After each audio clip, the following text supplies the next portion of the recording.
Hey everybody, Northworld Mini Wargamer here. Today we're going to be talking news, and we're going to do it in a compare and share kind of way. During today's episode of Compare and Share, we're going to be pitting the very new upcoming Dark Imperium box set up against its big brother, Dark Vengeance.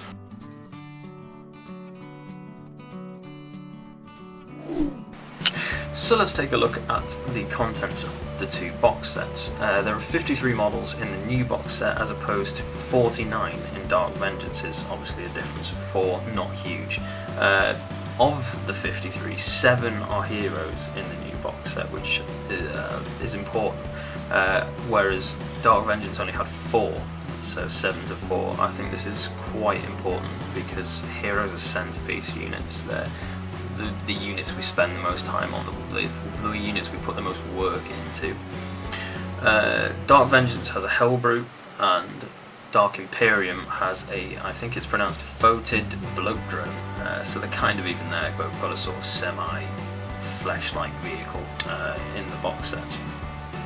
Moving on to the books that are included in the box set, and don't worry, I'm going to be going over the models in just a second. But moving on to the books, Dark Vengeance has 2 army roster sheets, a quick reference sheet, a how to play guide, and a small softback rulebook, whereas Dark Imperium has data sheets for both Primaris and Death Guard armies, as well as sort of cheat sheets, small core rules, and what I think is one of the most awesome differences between the two box sets is that Dark Imperium has a full-on, hard-backed rulebook, all the full rules rather than the shortened rules that Dark Vengeance had, which was kind of a shame to me. I think that putting a very small rulebook in there without all the fluff in it was a bit of a shame, and I think the fact that Dark Imperium has addressed this fact is seriously cool. Very, very happy.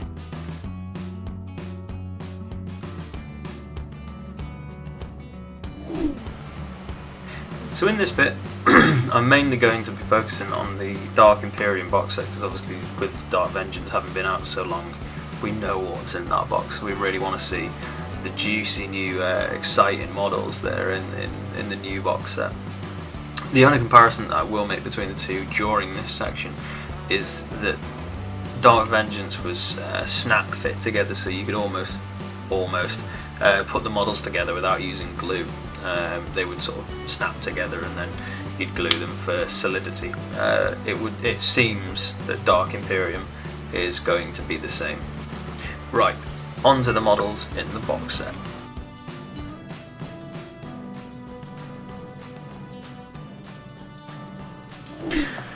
For the Primaris Space Marines, the box set contains a lot of models. Like the amount of models is good in this box set.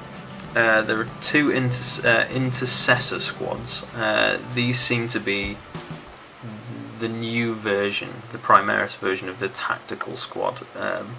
You know, the sort of generic squad that you have, your basic grunt squad, shall we say. I think these are going to be the backbone of most Primaris lists.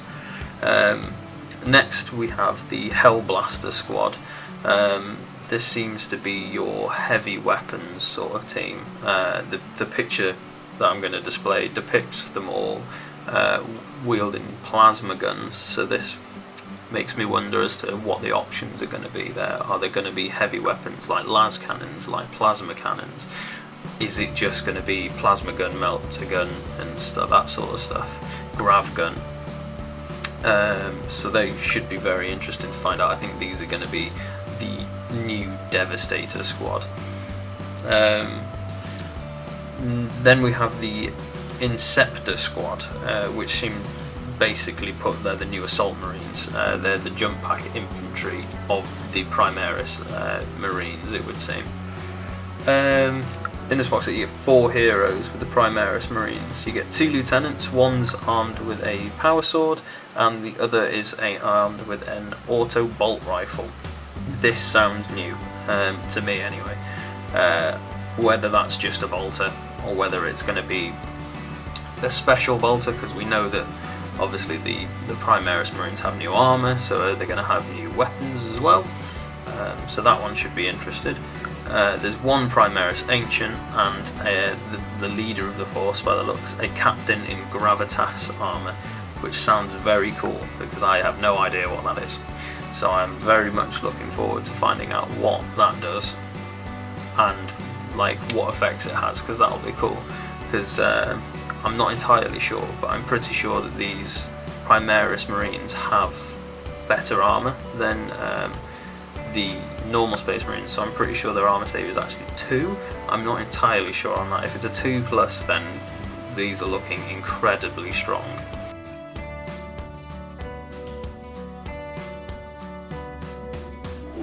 Next we have the Death Guard army within the box.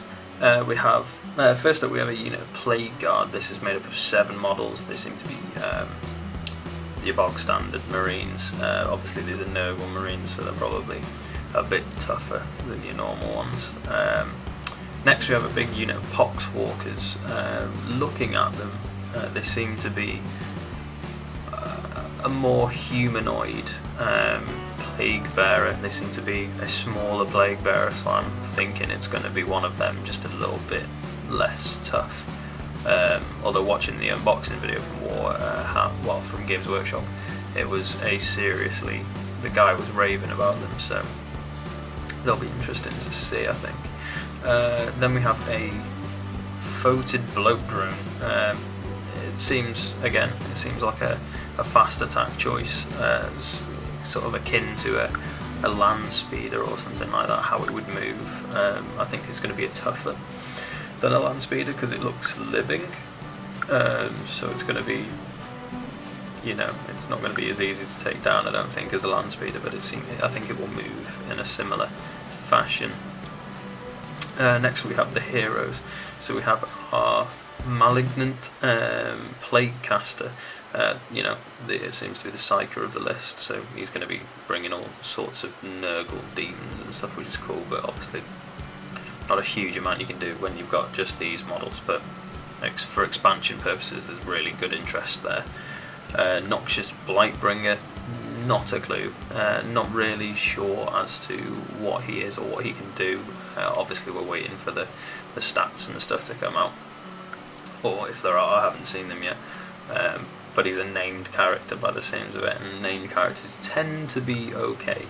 So I think expect some good, tough stats from him. I don't know if he'll be a damage dealer or not, but I reckon he'll be hard to hit, or not hard to hit, but hard to wound even. And then lastly we have the Lord of Contagion, who I believe will be the grand leader or the war master of the army. I think he's going to be the main leader, the head honcho, so to speak.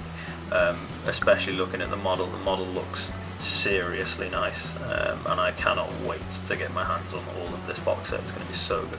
All of the models within this box set just look fantastic. They look spot on, and getting my hands on bigger Marines is always good because I love Marines, and having bigger details and stuff on them to work on will be incredibly fun.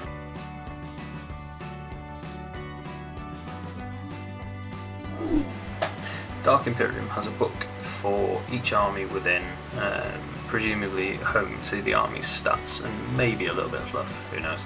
It has a building guide to help with model assembly, a cool new set of dice, which look nice patterns and stuff, a ruler which is actually pretty cool.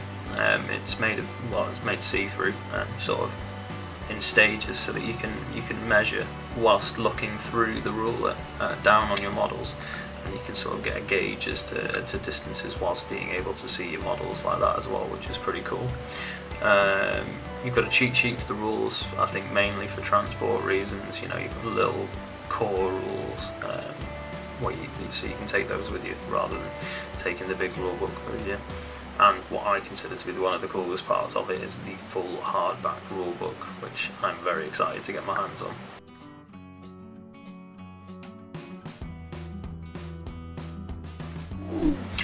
So with all that said, this brings us to the last point that I'm going to cover, and this is the price, the comparison of the price between Dark Imperium and its big brother, Dark Vengeance. Dark Vengeance is weighing at 65 British pounds, which for what you got is not a lot. Bearing in mind that's only £15 more than a start collecting box, which is ridiculous, considering you get 2 armies and all those books and the rulers and the dice and all that. That's mad. Dark Imperium, however, is turning up at £30 more expensive at £95, which again is not bad either. Like, that is pretty good quality for less than 2 starting collecting boxes, which you get the models, probably more models than the 2 start collecting boxes, as well as the rulebook, a cheat sheet rulebook, 2 codexes, and you know, your roll of your dice, all that sort of stuff. Is very, very good, and I think that this is serious value for money, considering I could see 2 starting collecting boxes at 100 quid, 15 quid for each codex, 30 quid for the rulebook. You're never going to get the little cheat sheet anywhere else. You know, a tenner for the dice and maybe a 5 and a tenner for that, so you're saving quite a large amount of money. So this is seriously good buy in my eyes.